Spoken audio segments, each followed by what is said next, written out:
You can't do what you used to do. The sprint of life has slowed down to a crawl. To imagine again, well, what is life and what does matter? What better time to take pause than during a global pandemic? It has been forced upon you, people. Don't waste it.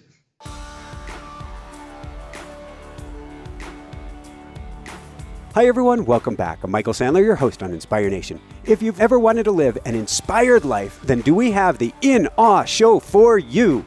Today I'll be talking with one of my all-time favorite authors and human beings, John O'Leary, about my new all-time favorite inspiring must-read of a book, In Awe. That's just what I want to talk with him about, though, about discovering ferocious optimism and possibilities, especially in this COVID-19 time. That plus we'll talk about Tuesdays and Mrs. Bartello, kids and breaking eggs, pop the champagne and ice cream parties, bumpy rigid tummies. Everything is awesome. It's now going to be stuck in my head. Billy Crystal and Jamaican nurses, Patrick the Cardinals and the Pirates, beauty and Italian sunsets, and what in the world being the child of the Pillsbury Doughboy, please forgive me, and the Stay Puft Marshmallow Man has to do with anything. So welcome back to the show, John. Are you ready to shine?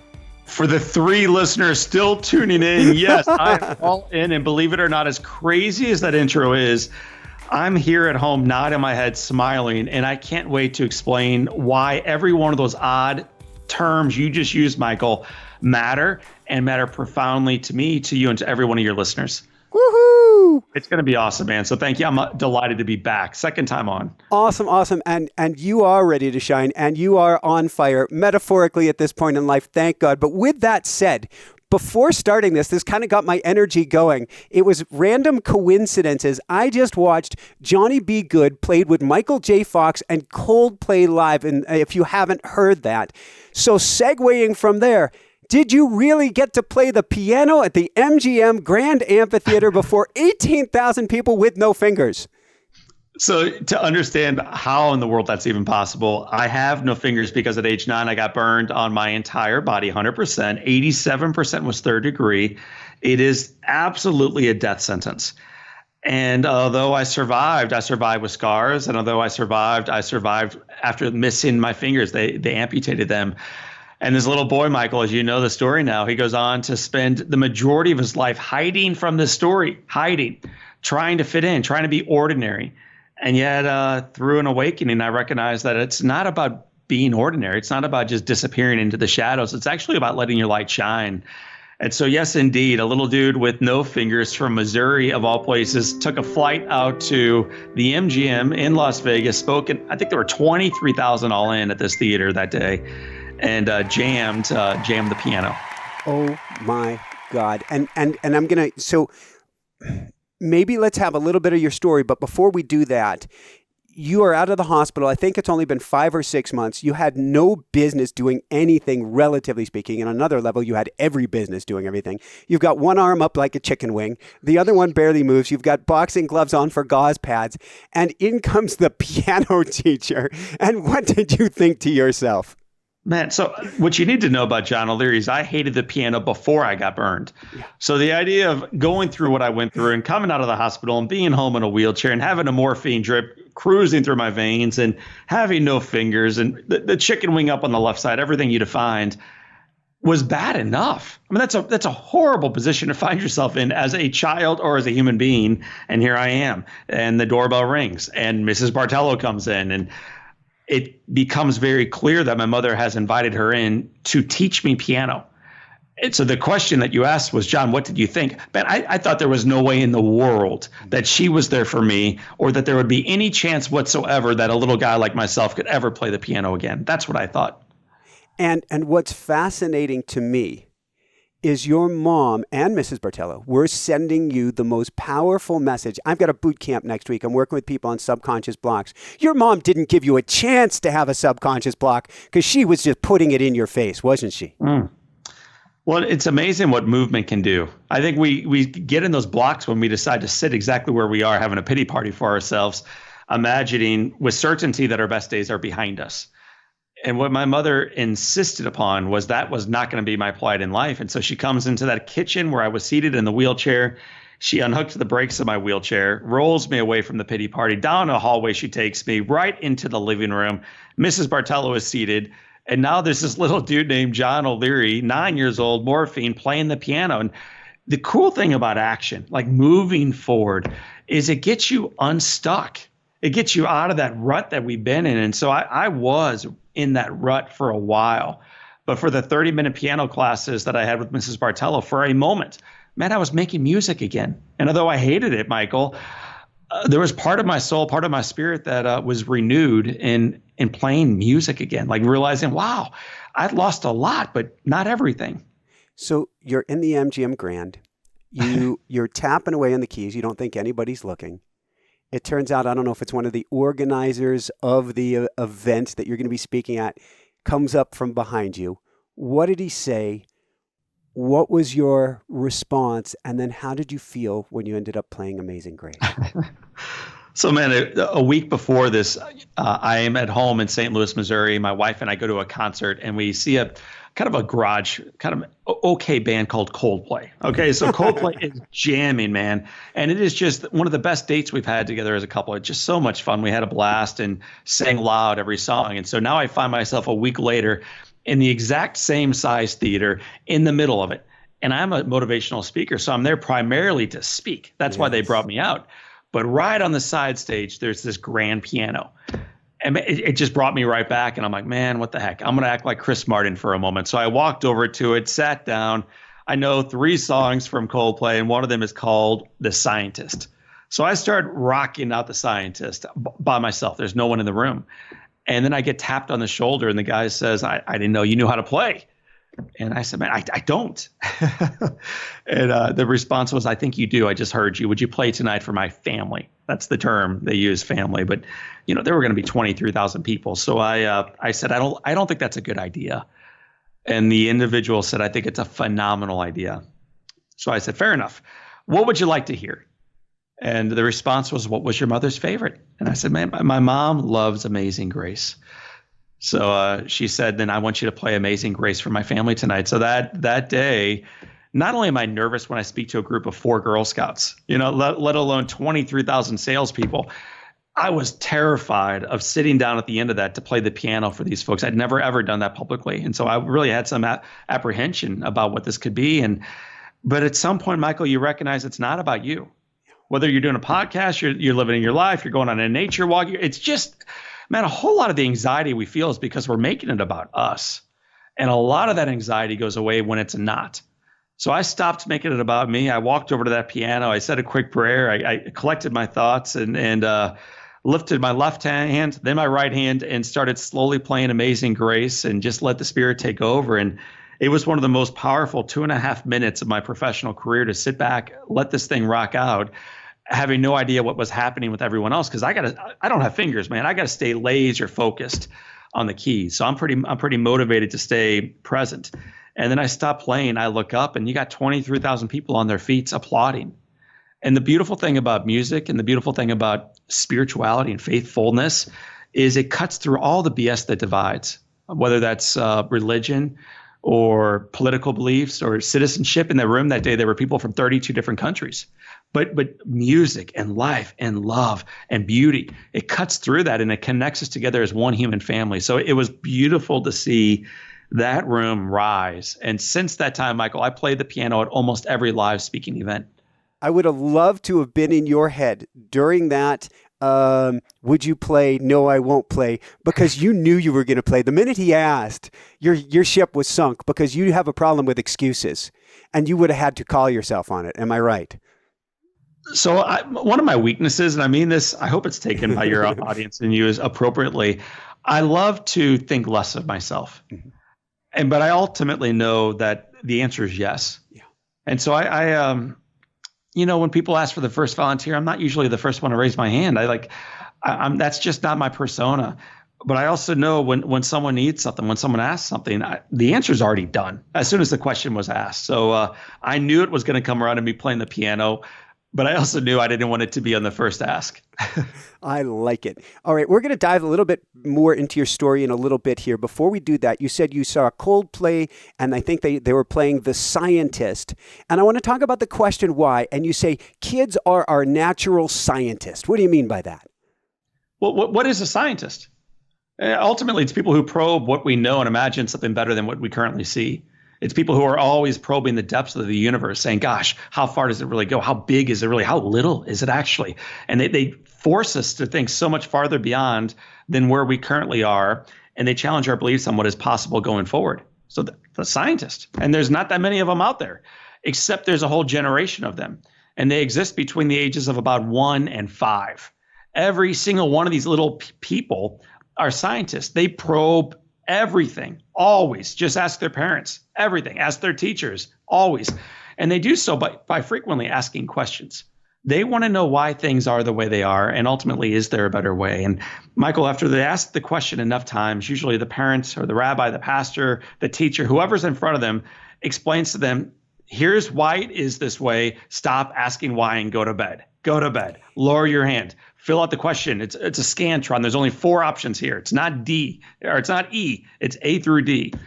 And I think it would benefit all of us future scientists to return to what it once was like, to imagine that anything is possible, because I think those little people are right. Thank you. In fact, I want to jump into Professor George Land and NASA and divergent thinking in a second, but I've been hopping up and down. Before I read your book, I've been hopping up and down the last few weeks going, why is this happening? Why is this happening? Why is this happening? And to me, it's happening for one reason. And when I say happening, a response is happening for one reason. We have lost the ability to have divergent thinking, to ask the big picture questions. Whatever side of whatever, there are no sides. We're all in this together. But we have lost that critical thinking of being able to look big picture and ask questions.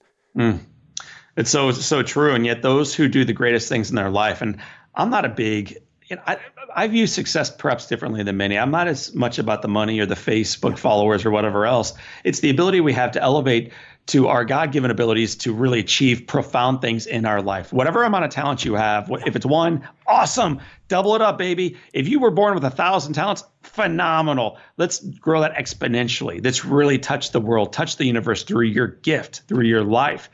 And so, yes, we need to return to that mindset. We need to ask questions. We need to recognize that every single thing that currently exists, everything, at one point did not.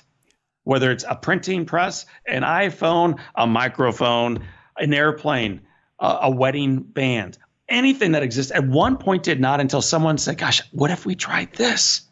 What if there's another way to get on the other side of the water rather than wade through it in the wintertime? What if we built something? We'll call it a bridge. We'll call it a freaking bridge.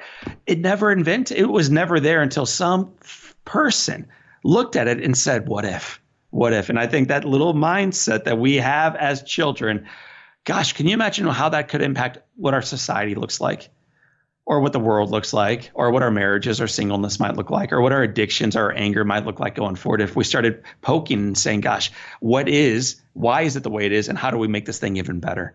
Woohoo! And let's add to this. And you look at the world this way. I look at the world, at least on my better days, this way. There are times where I don't. But even during this time, I'm going, wow, look, I'm looking through a computer at somebody. I got a camera in front of me. I got a whole studio set up. I got this amazing studio and a headset. And I've got a watch on that reads my heart rate and heart rate variability. How does it get any better than this? It's so cool. It is cool. And if your former self back in the 1980s would see what you have today, they would be overwhelmed. My kids and I were watching Back to the Future 2 nights ago. And, they did not know what that thing was that had a cord that went into the wall. I'm like, guys, that's a phone. You really don't even know what that is? They laughed.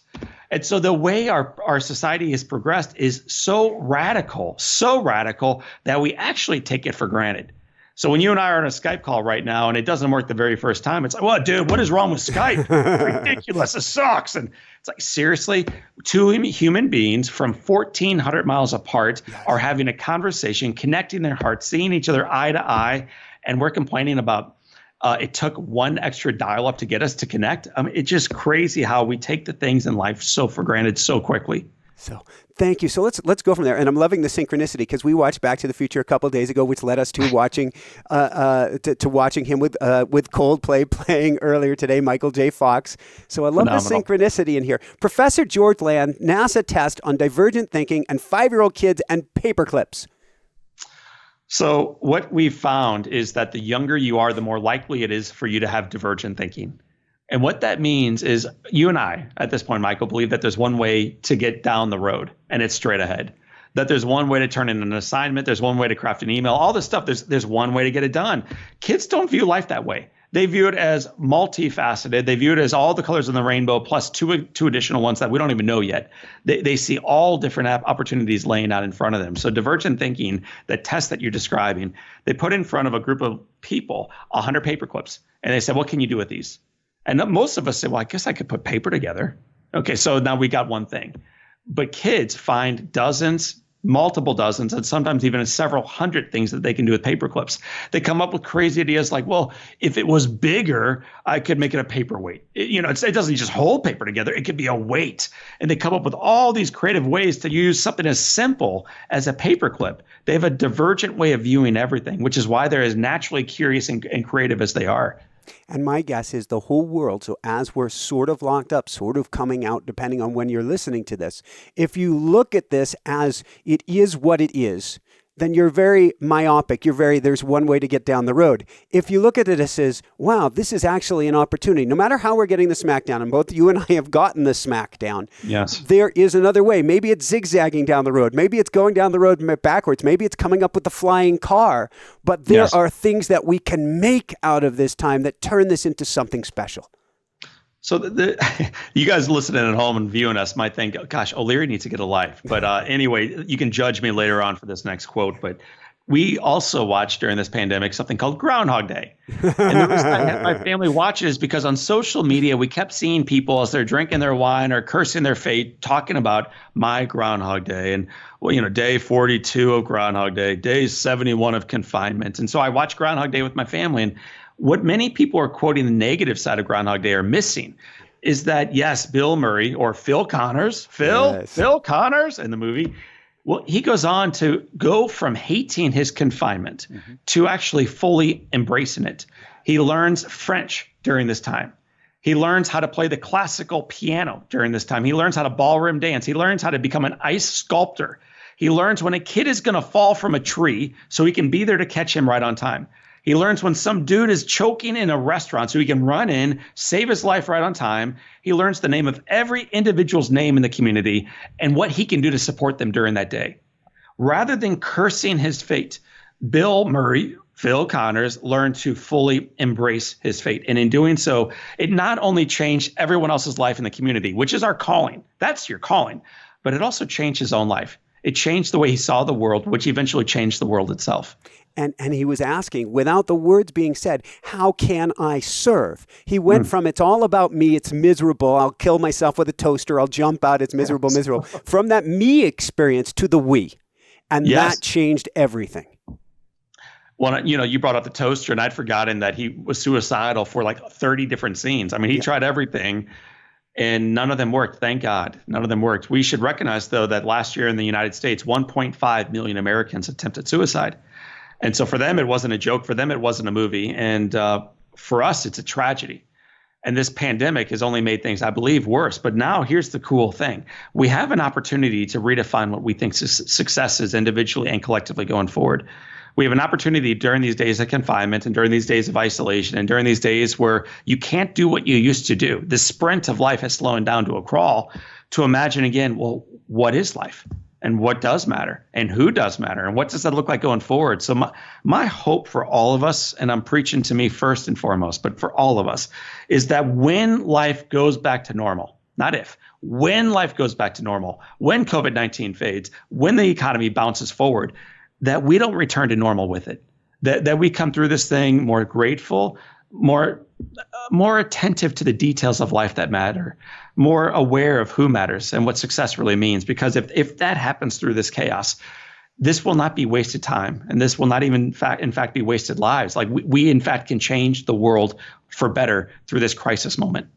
Woohoo! I give it a huge woohoo, but I feel for everybody that's going through this. But this is a beautiful turning point. In fact, we can view the world two different ways. It's what we had Irvin Laszlo, an amazing human being. He's won World Peace Prizes. He's been nominated for the Nobel Prize twice. He calls it a bifurcation of humanity. We can go one of two ways. At age 10, you had a bifurcation of doctors, which helps bring this about. What the hell?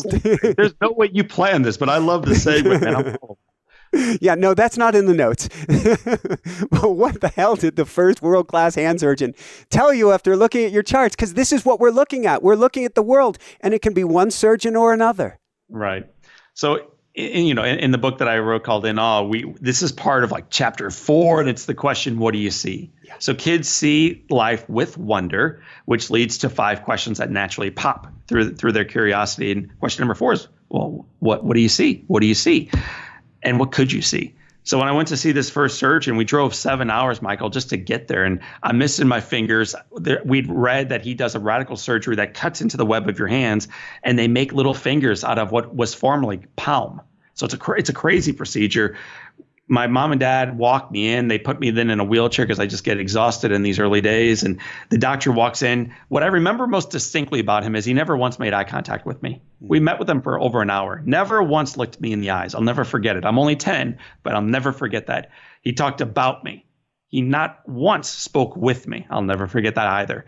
And at the end of this consult, my dad, who is the greatest man I know, says to him, "Doc, what do you think? What do you think?"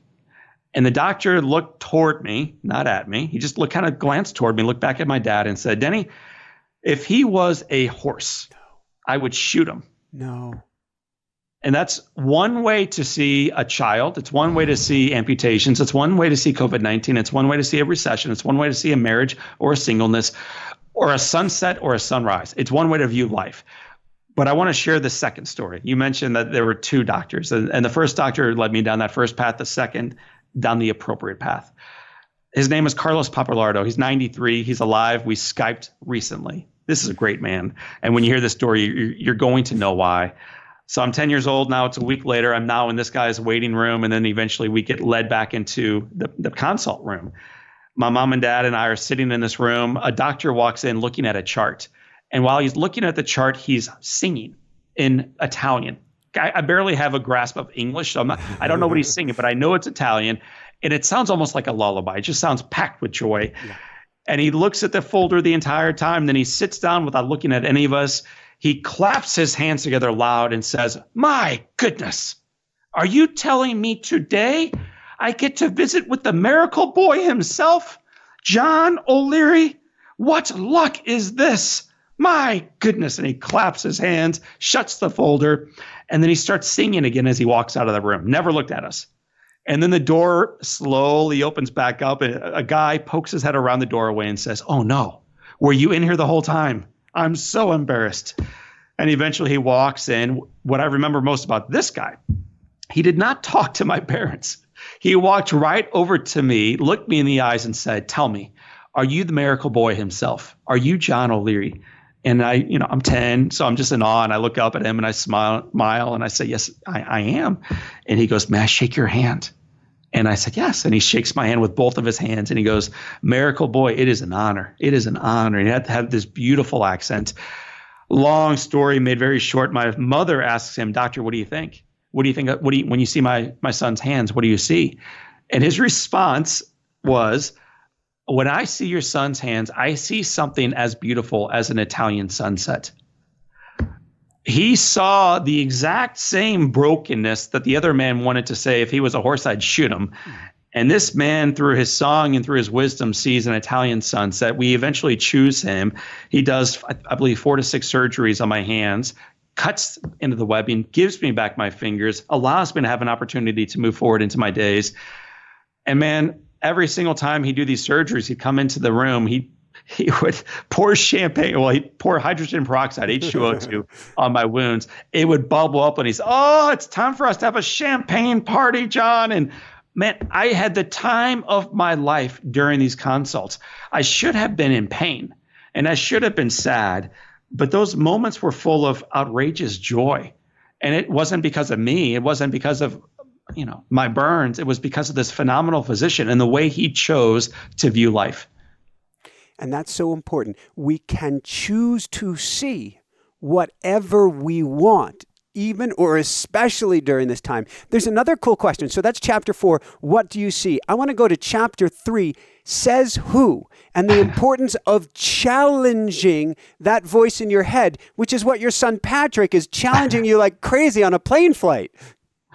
So it's a kind of a goofy story, but there's some credibility to it if you walk with me all the way down the path. And so we're on our way to Australia. I'm blessed to be a speaker and travel the world. And we're on our way to Melbourne to give a speech. And I'd never been down there before. So I wanted my family to experience this. So they're able to be on this flight with us. Patrick is learning all about the United States, this little map. And he's like, Dad, are you telling me that I can drive anywhere in the whole U.S.?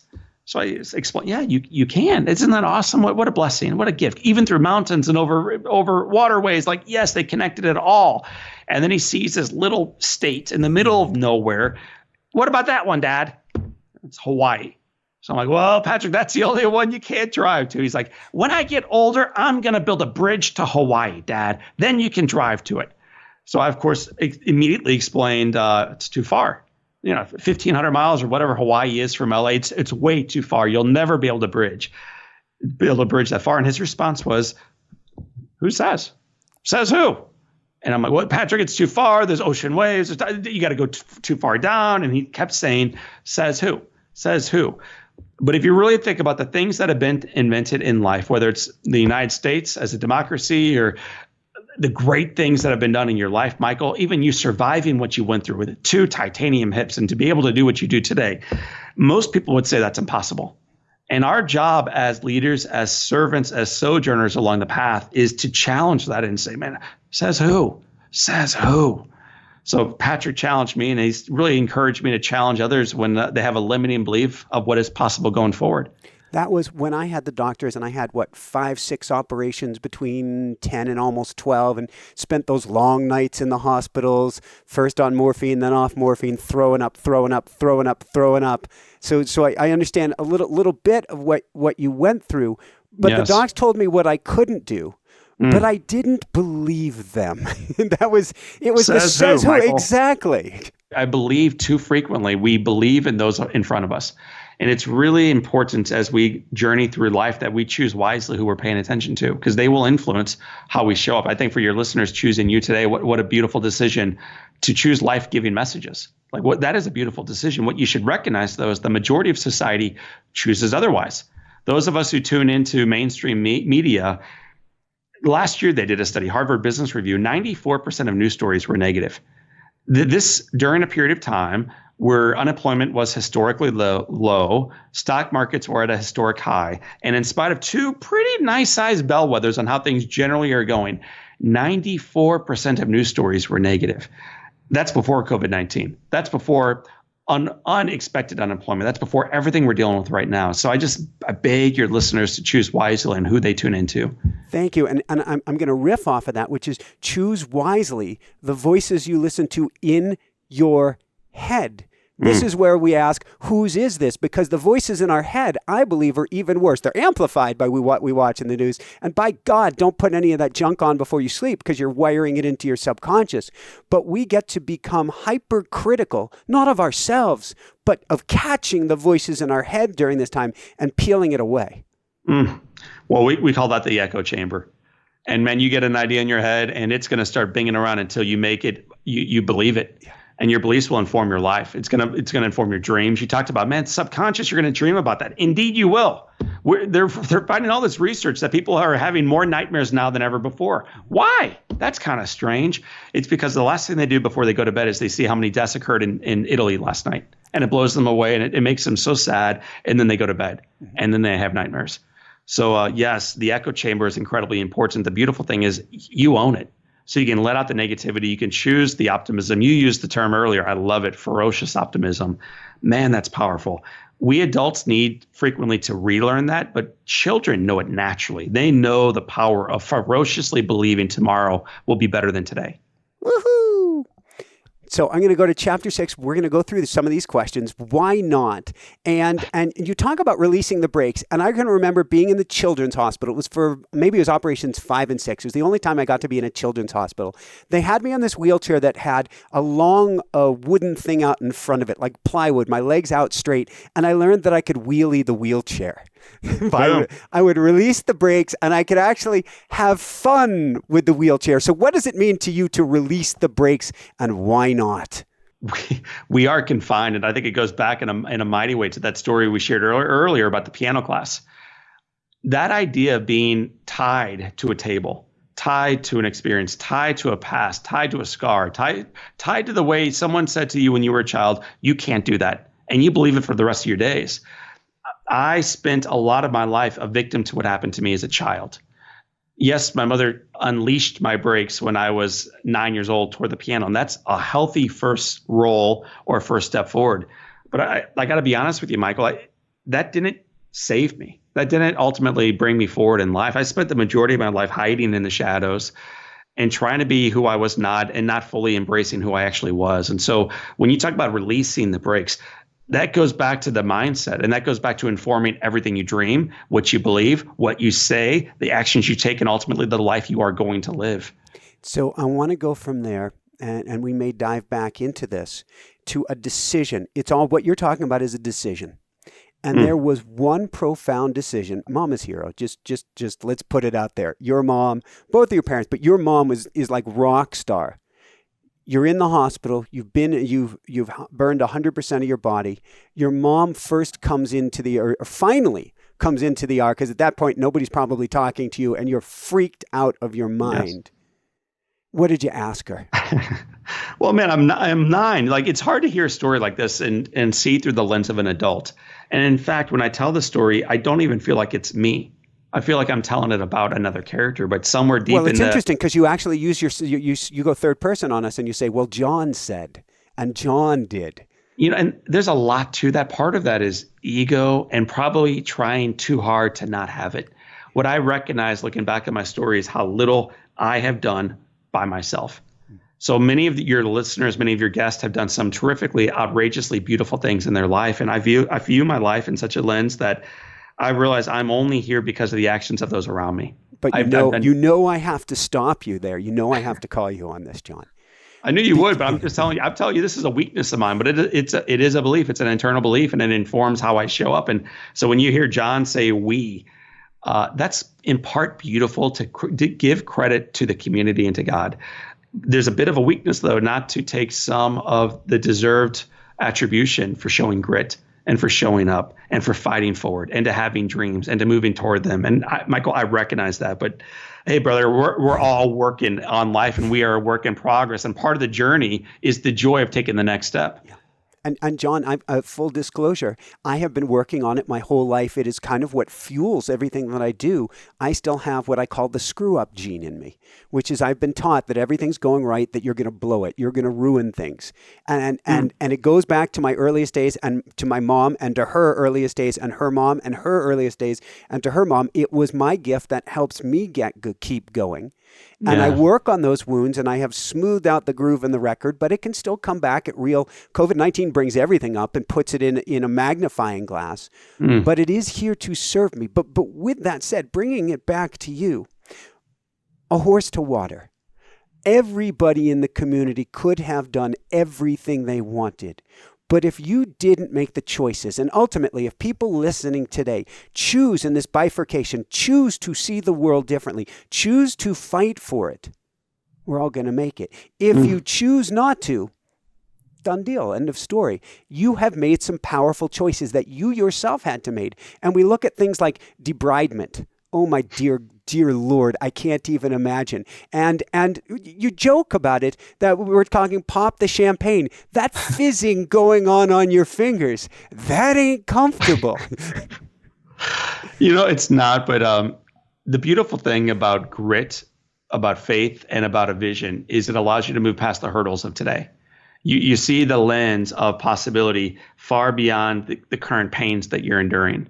And so as a young child and as now an older man, what gets me out of bed, because I'm in pain all the time, Michael, and what gets me to move forward into a day when I'm exhausted or tired or, man, I'm just not up for it today, is this vision of what kind of life not only I want to have, but the kind of life I want to leave behind for my children and their children's children. I see this as more of an eternal consequence and and a generational consequence. So when we think about climbing the ladder, that's great, but do not climb out of ego. Do not climb solely out of the ability to hoard what you can get. Don't go to the big old grocery store in town and buy all the reams of toilet paper like everybody else is doing. We are here to share. And the more we can authentically live into who we are and give our gifts fully to those around us, the more, I think, appropriately we can thrive together. You asked the question, what did your mother do for you in the emergency room? Here's what she did. And this is what we all ultimately must choose for ourselves. She walks in, I'm laying there, I got no clothes on and no skin on, and I'm dying. I'm in intense pain and I'm sad. And I look at her and I say, well, I don't say anything at first. She speaks first and she says, baby, I love you. And she just kept saying, I love you. And I looked back at my mom and said, Mom, knock it off with the love. Am I going to die? And I assumed, Michael, she would say, no, you're not going to die. You're okay. It's bad, but it's not that bad. And instead she goes, baby, do you want to die? Because it is your choice. It's not mine. And this is the most loving, selfless person I know, but she realized she could not make this decision for me. I had to do it. And I look back at my mother and I said, Mama, I don't want to die. I want to live. And her response was, good, baby, take the hand of God, walk the journey with him, and you fight like you have never, ever fought before. Your father and I will be with you. You are not on your own. You are not on your own. You'll never be by yourself, but you got to fight. You got to fight. You got to do your part, John. And she rubbed my little head. They rushed her out of the room, and that was it. Not only was it for our visit for the day, but that was all I needed to realize that I had a say in this.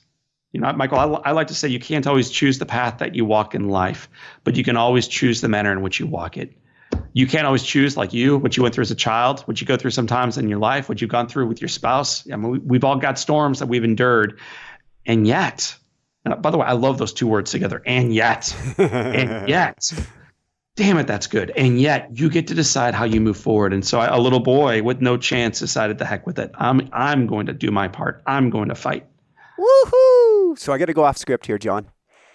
Where, because I put myself as best as I can in your mom's shoes, and I can't even imagine what she went through to pull herself together to be in this place. And it's very clear that this wasn't a one-off, because she couldn't have pulled this off as a one-off. She was embodying this. Where did this come from in your mom? So I don't think anybody's ever ready for the storm they're about to face. You look at a friend who's been diagnosed with a cancer, and you're like, man, I would never be able to weather that storm with a couple little ones at home. You look at a family that's been through a couple of miscarriages, and you think, I would never have been able to get through that. Or a guy who's beating back in addiction against alcohol or drugs, and you're like, never. Someone who's lost a child due to suicide, I'd never be able to weather that, ever. And yet then when this thing shows up in your life, I think what amazes us is the ability to show up with it, to show up in ways that we were thinking radically unprepared for. And yet here we are. The foundation is far more firm than we realize in our lives. And so for my mother, she is a middle-class mom of 6. She's married to my dad, Denny. We had been through 0 storms in our life. 0. I mean, little baby ups and downs, but nothing. So for her to walk into this room, she's wildly ill-equipped. What she credits this to, and I would agree with her, is she had a strong faith before the accident, before the fire, before the explosion, and before walking into my room. So she thinks it's the spirit that just showed up fully in her life and gave her the words, gave her the wisdom, and gave her the strength, not only to breathe in a moment in time. Place yourself in the shoes of a mother looking at a fully burned child, not only to view that and breathe and step in and take the hand, the warped hand and the hot hand of a child, and lovingly brush back his hair, but then to be bold and say, baby, it's your choice. It's the exact opposite of what we think we would want to do in that situation. You want to wash away those tears. You want to make it all good. You want to take them home right then and there. You want to hold them in your arms and say, I got you. I got you. And yet this wonderful mom gains in the wisdom to say, I can't lie this time. We'll do it together, but you got to be part of the team, John. There's not even, it's so far beyond the word unbelievable, which is I'm going to use. But it's everything. It's choice, it's faith, it's belief, it's stepping in. Yeah. Both of you guys had to fully step in, had to lean into that fear. Both of you had to fully embody that. And you know what? In a relationship, it does require both. And, so it begins with the one when you stare back, either in the reflection on the lake or the reflection in the mirror. Don't forget that is a relationship. We have a love affair, I hope, with ourselves. I hope every time you look in the mirror, you're even more grateful for what you see. The fact that we're alive, we did a little bit of research for the book around this. The likelihood of your mother and your father, Michael, coming together at just the right time. And we'll do the after hours biology study on the next podcast. Tune in with your kids for that one. But for us adult learners, the likelihood of us coming out of that relationship is less than 1 in 400 trillion. These are not good odds. You're I think it's 2,000 times more likely to win the Powerball than it is for you to be born. You don't play the Powerball because it's stupid odds. Why waste your money? I'm telling you right now, when you look in the mirror, when you feel a pang of dread or pain or joy, man, take it for what it is. It's a sacred gift. Your life is a treasured gift. You have royal blood coursing through your veins. And too frequently, we either wish away the days or we think we're unworthy. So part of what I hope people might get out of our conversation and out of my books, the worthiness, the beauty, the sanctity of their life. It's precious. It's a miracle. I've had 2 NDEs, and those came later in life. The early smackdowns helped prepare me for the later ones. And yet it's so easy to forget. We are so programmed we go back into complaining about Skype. Maybe you can talk to us. What is learned helplessness, and how do we light it up? So learned helplessness is the belief that just because you could not do something in the past, you will never be able to do it again. And we could unpack study after study or story after story. I think one of the best well-known ones is Roger Bannister. We had science, we had academia backing up the fact that it was literally impossible to run a mile in under 4 minutes. You can't do it. We'd literally reams of data, man, going back 6 decades. People had tried, people had failed. We knew the oxygen level in the lungs would not carry a human body forward to the 4 mile mark. So they knew it was impossible. Learned helplessness. And again, we prove out what we knew to be true. And it is impossible. The guys were right. It's impossible. Roger Bannister broke this. Here's the wild thing. It took generations, thousands of years for people to try to break this and actually do so. He breaks it. By the end of the year, 3 more people broke it. So within 1 year, what had been impossible is now broken 3 more times. Today, it's broken. High school kids break it. It's rare, but high school kids break this during track meets. So what was once impossible, learned helplessness, we will never do it, is now readily available to truly great athletes among us. That's true in sports, but it's true in everything. It's true in the way you look in the mirror. It's true in the way you get after it at work. I think frequently we say, I'm just not lucky. I'm not the kind of guy that's ever going to do well. I won't find love. That's just it's not in my cards. I never feel good in the morning. I've always been overweight. I've always been all this garbage we tell ourselves. It's learned helplessness. And so the way you ultimately move through that is to call it what it is. You pick your favorite curse word, but that's what it is. It's garbage. It is garbage. It's a lie that is tying you down to falseness that is not who you're called to be. And so that's learned helplessness. The way you explode it going forward, though, is to set a new dream and go on a new path. And so Roger Bannister showed us the way. He believed that it was going to be possible in his journey. He proved it out. But Michael, you've done this in your life. You rode 17 miles on rollerblades yesterday. The former self would have believed that is impossible. It is impossible. It really should be impossible. And yet yesterday you did it. So it is about constantly testing the boundaries of what is possible and then proving them wrong. Yeah, I didn't even think about it. Twin titanium femurs, twin titanium hips, whole bunch of surgeries. And yet I went out and just had fun because I wasn't, it's Michael Pollan. How to Change Your Mind, the brain working against us. Tell us about that. So we begin to believe the very things that we've shown ourselves to be true in the past. So when you, Michael, went on a ride 3 years ago and it could only go 1 mile, you actually begin to believe, well, that's as far as I go. It doesn't get any better than this. And then you go 1 mile again the following day and the following day and the following day. And that's how it could go in your life. And then as you age, you're not going to go a mile. You're going to go 3/4 of a mile because you're older and you can't do it. What you are proving to us, Michael, and I'm looking at the Exhibit A right now in front of me on Skype, you are proving that anything is possible as long as you set out to do so. We did a whole lot of research in the book, but Sister Buter. Oh Sister my God, Buter, yes. come The on, Iron man. Nun. Dude, I think she's 56 years old when she gets her first pair of tennies. Mm-hmm. She had never been on a fast-paced walk before 56. She gets a pair of tennis shoes, goes on a little baby jog down the beach. She was told by a friend that this might help with your anxiety. It just might help a little bit. So at age 56, she goes on her first jog. They call her now Nike, the Iron Nun, because she's run, I think, 300 marathons. She's run dozens of Ironmans. Okay, like Google Ironman and tell me if you could ever do that. Sister Buter at age 88 did her last Ironman. She's still running forward into life. She's on fire with mission. She's in awe with her life. And for me, it's one of the most inspiring stories of moving past what our brain thought was possible. So let's go from there to maybe it wasn't the biggest hurdle, but certainly the coolest hurdle. 3 years and a woman by the name of Beth. And how did you overcome that hurdle? So, man, you're on the phone right now, and some people are seeing me, others are just listening, but I'm burned from my neck to my toes. So neck down, I have scars. My fingers are missing. I walk with a limp on both legs. It's not J. Crew has never called to put me on front of their ads, okay? I'm a fine dude and everything else. By the way. Although they're struggling right now. I think they just filed bankruptcy. Maybe they should. So call me, J. Crew, if you're listening, call me, okay? Just ring me out. I'm here. So I meet this girl I've never dated before. I meet this girl named Elizabeth Grace. She's got brown hair and brown eyes, high cheekbones. She's stunning. She belongs on the front of a magazine cover. And that's before I talk about her heart. She's just a beautiful lady. And man, I fall in love with her day one. It's on immediately. And I stumbled around her for like a year before I finally built up the courage to ask her out. It's a much longer story than I'll share with you today, but she said no. And she said, John, you are like a brother to me. So, I don't know what you've heard about Missouri, Michael. It's not true. Like, this is not a good thing, actually. So I'm never going to date her, but I pursued her. Mm-hmm. I pursued her, and I pursued her for another year. I asked her out a second time, and she again responded in the same dialogue. John, no. The answer is no. You're like a brother. You're a great friend. We're not going to date.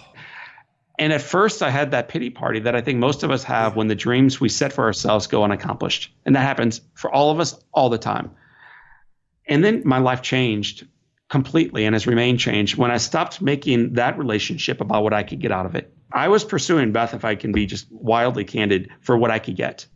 Comfort, arm candy, beauty, maybe a wife someday, status. People would look at me differently if I had a pretty girl in my arm. If they realized that I too was normal like everybody else, all this garbage. I was doing it for what I might get out of it. Me. And then I realized, forget that, man. What if I just loved her? And I wasn't trying to get anything. What if I just poured myself into her and everybody else? And I met her where she was. And when I'm with her, I'm going to savor that. And when I'm not going to worry about it. I'm not going to worry at all about it. And it changed the way I interacted with her. And it changed, I think, how she interacted back with me, which eventually changed her heart for me. So 3 years after the story began, this woman that I had been so wild about takes me out to dinner, which it's already, dude, you're on top, man. She's the one asking me out. She's picking up the tab. And then halfway through dinner, she says, John, every time I'm with you, I get butterflies in my stomach. I am not sure why. I wish they would float away. But every single time now I'm with you, they're with me. And then she said, John, will you date me? So, of course, I said, Beth, that's gross. I don't date sisters. That's a ridiculous thing. Oh, you had to. But after that one rip, I said, of course. And we dated for 3 years. We've been married coming up on 17. We have 4 children. We don't have a perfect marriage. I don't know of anybody that does. And if they do, run the opposite way because they're lying. But we have a great relationship. We love each other. I'm more wild about her than when I said I do 16 and a half years ago. I think she's more wild about me in the same regard.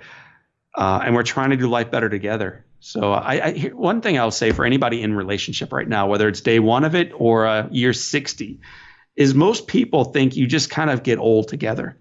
But man, I want to encourage you to get better together. I want to encourage you, the words you say on the day where you wedded them or you go into that sacred partnership with them, most of us have some kind of expression like, I do. I commit to this. And then after the honeymoon and after ups and downs, it begins to become, I have to. I have to, the old lady, the old guy, the ball and chain, these stupid expressions. Man, I still say I do to Beth. In the movie Princess Bride, man, you and I are in the movies today, so let's keep the thing going. The guy in the movie, the stars, as you wish, as you wish. What an awesome way to respond to life. So whether you're in a relationship or you are a single person right now, as life knocks on your door, as you wish. And that's a pretty cool way to embrace what is and then to move forward. Woohoo! You have, I guess it'd be 8 words that you mention in the book altogether. That is one of the most powerful things I've ever heard. Expect amazing, expect beauty, expect awesome, expect joy. What's that mean to you? So it's coming from sense number 2. There's 5 senses we unpack, and the second one's expectancy. The expectancy belief is this, that what you think will show up in your life frequently does. It's almost impossible to explain except for the fact that it's just true. It's true, and science bears this out. Research bears this out. Pharmaceutical companies struggle with this because whether they give you a sugar pill or the actual goods, either way you get better. It's crazy. Yes. Either way you get. Why is that? So what scientists do now is they study how do we make our drugs better. What they should be studying is how do we understand what's really going on with the sugar pill treatment? The very fact that your mind is making you well is something we should spend time investigating. It's unbelievable, and we overlook this. It's called expectancy, the placebo effect. It works in the opposite way as well, the nocebo effect. You believe something bad's going to happen through a treatment, it happens. Whether they do the treatment to you, they give the pill to you, or they don't. Nocebo effect.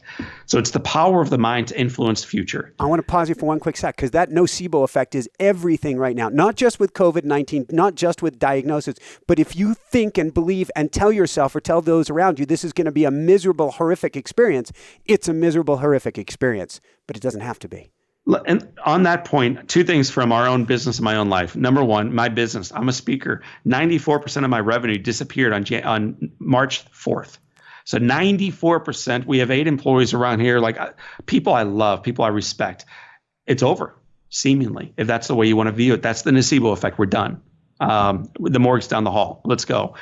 But instead, we believed in the power of positive thinking and the power of moving forward and the power of embracing what is and then imagining what could be. And so we pivot into these new days. We've begun webcasts. We've grown our podcast numbers. We've started coaching online. We've done all these things that have built back up that revenue to where it is, which is phenomenal. The second thing that has grown out of this is John O'Leary, who used to spend a lot of time on the road, has had 67 consecutive days with his wife. 67 consecutive days getting his babies out of bed, getting them downstairs, making them pancakes or whatever else they want from their daddy, getting them peanut butter and jelly at lunch, making them dinner, walking around the block, taking that dog on a loop. That dog has never been in better shape than during COVID-19. I'm telling you that right now. And one more thing has come out of this. Yeah. It's a hard time in some regards for us financially. No, I mean, just it is what it is, man. But my kids have seen my wife and I generous during the seasons when it has been sunny, when we have been well off, when we have done well financially. I want them to see evidence of their dad who is the same person, whether it is sunny and he is on top of the mountain range or it is pouring and he feels like he's buried by it. And so what we committed to doing, Michael, and I think I told you this in the preamble, but we're giving away 100% of the profits from our book. It's called In Awe. It just rolled out this week for the first week and a half to Big Brothers, Big Sisters of Eastern Missouri. And as an author, the majority of your sales come in those first week and a half. Like that's just boom, you're hitting the ground, doing tons of interviews. Everyone's at the bookstores or online buying. And we wanted the first fruit of our labor to go to this organization that does the most good. They touch the life of kids. They touch the life of the communities. These little ones used to go to school for food. Forget about education for a moment. They used to leave home to get breakfast and lunch. And now they may not have access to this. So Big Brothers, Big Sisters is doing a phenomenal job, not just encouraging them and sharing joy and love, but feeding. So we wanted to make sure that our kids, my family, saw this challenge for what it is, a beautiful opportunity. Woohoo! So a couple quick things here. And we've been donating to an orphanage because one of our employees is in the Philippines and they're in complete and total lockdown there. So we've been helping feed kids in the Philippines right now because they literally have no food.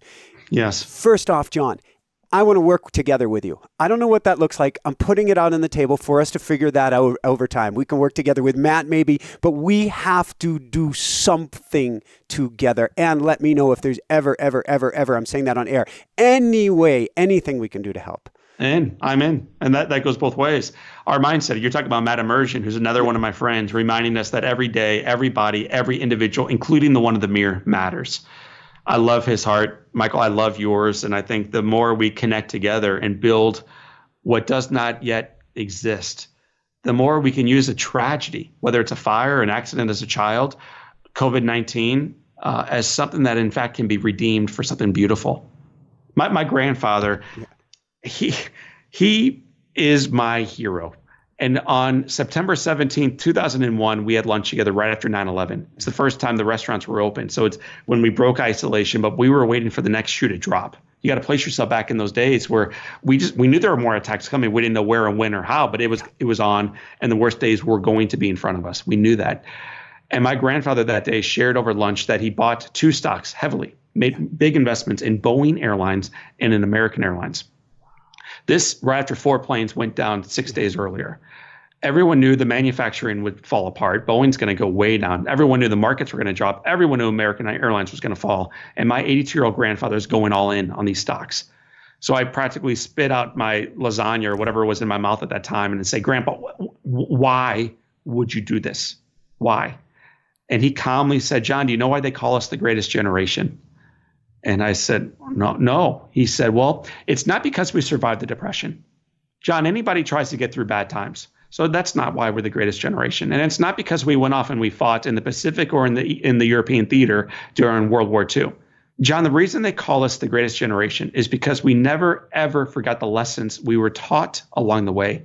The Great Depression taught us to be mindful of everything, to be grateful for even the little things, to come together as a family, to do life together. The war taught us to fight back against evil, wherever you saw that evil, to come together again as a community, to raise your hand high, to step forward, even if you might get harmed. It taught us what sacrifice and selflessness look like in action. We never forgot that. So that, John, when we came back, we built the most successful society, not just for ourselves, but for the entire world. That's why they call us the greatest generation. So that's why on September 17th, 2001, my grandfather was making a big play into Boeing and into American Airlines because he believed in the long play. He believed that the line of human existence points up. If you draw a line between the peaks and the valleys, the line trends up. So why share that long story? Here's why. These difficult times form societies. They form generations. And we can meander our way through this and wait for COVID-19 to pass and wait for the recession to fade and wait for life to return to normal. Fine. Or here it is. Or we can utilize these days to come together, to realize what actually matters, to recognize the sanctity of our life and the life of everyone else around us, and then to ensure that society, because of this day, is even better going forward. So my expectation, it's not a hope, my expectation, I'm putting this out there now, is that we do indeed come together as a society, that we don't use these days to become more politically divisive, to build higher walls on all of our borders, to do life more and more by ourselves, to protect ourselves and buy all the Charmin and the toilet paper rack for my family.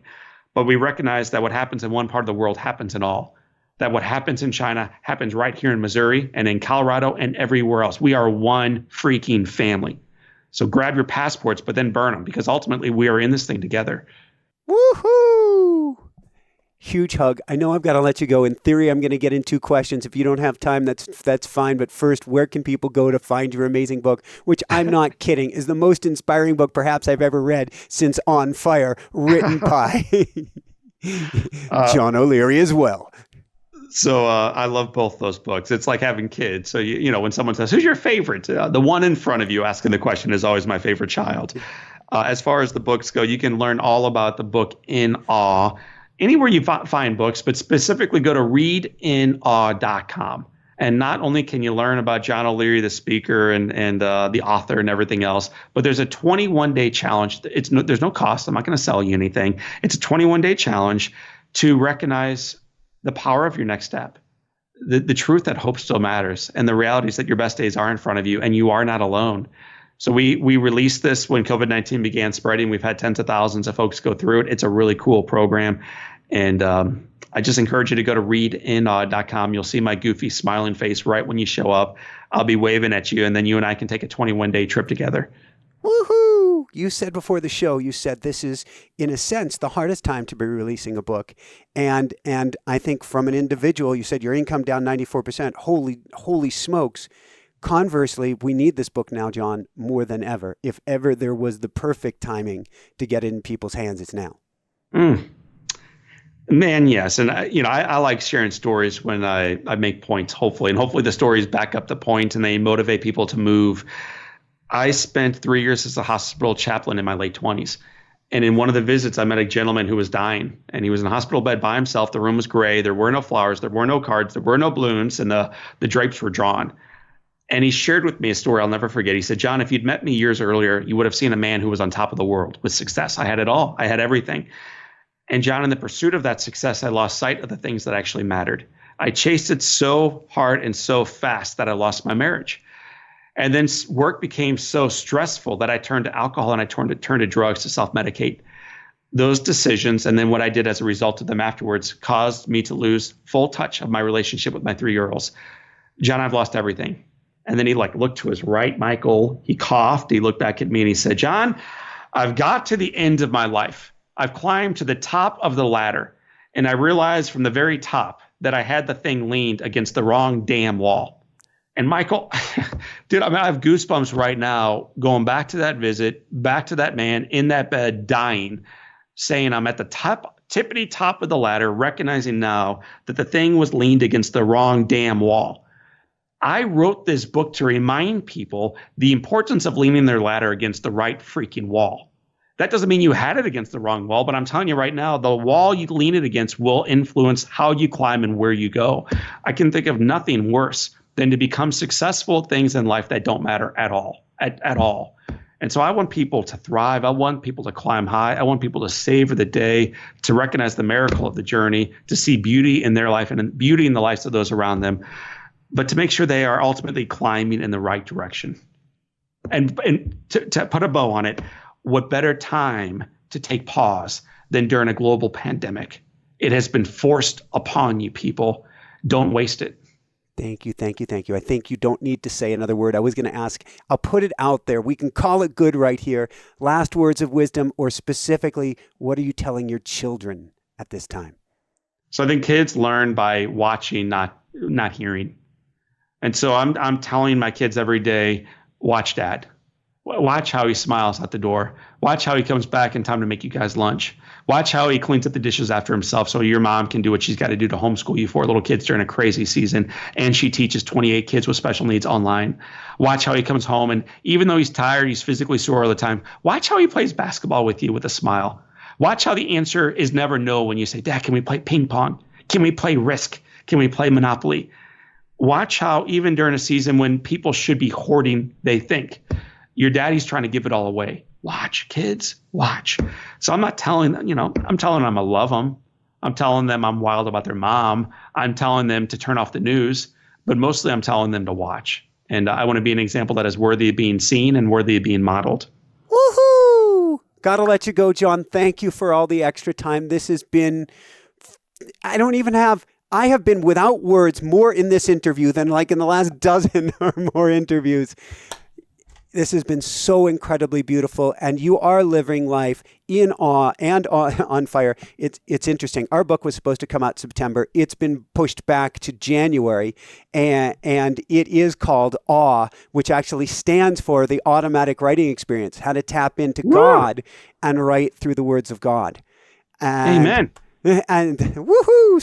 So right now I was on with my editor earlier today because it flipped my stomach when COVID-19 came and I had to delay this and push it back.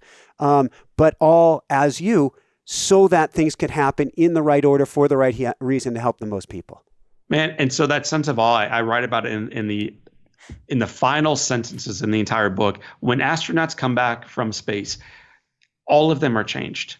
And they're like, well, what is going on here? So they just refer to it as they have a sense of awe, just a sense of awe, a profound sacredness of their life, of where it exists in the universe, this little pale blue dot somehow that hovers perfectly at the right distance away from the sun to sustain life. Awe. So I guess you can hop in with Tesla and go to the stars and you can have that experience. Or this week, you can check out the book In Awe and get it for yourself. And then come January, Michael, you can check out the book Awe and return to it once again. So awe is something you don't have to go to the heavens to get it, man. You can wake up, look out the window, and experience it right now. Well, that's it. Heaven is here on earth if you make that awesome choice and get in awe. Beautiful. For everyone out there, this is Michael Sandler saying, be well, have fun, get in awe, and begin rediscovering ferocious optimism in your life today, and shine bright. Woohoo! Boom, man. That is awesome. Oh my God, and you sewed it all together and you even brought Tesla in there for fun. I like it.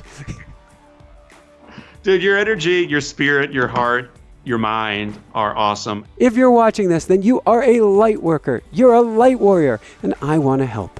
We offer everything from boot camps, mini masterclasses, full-on masterminds, and private one-on-one coaching with me. To find out more about our upcoming courses, simply visit InspireNationUniversity.com or click on the links below. And to find out more about coaching, simply visit InspireNationUniversity.com/coaching. We also have weekly YouTube live events with me where you can ask me your questions live and YouTube premieres featuring me and our guests. Simply subscribe below and click on the bell icon to be notified of upcoming shows. Oh my God, did I just have the most awesome, awe-inspired, on-fire, in-awe interview with John O'Leary. To check out more incredible, awe-inspiring interviews, click here, subscribe below, click on that bell icon to be notified of upcoming shows, YouTube lives, and premieres. Be sure to check out our boot camps and mini masterclasses by clicking on the link below or for private coaching. And above and beyond all else, shine bright. Woohoo! Thumbs up if you like it. Thumbs up if you like it. Love you guys so much.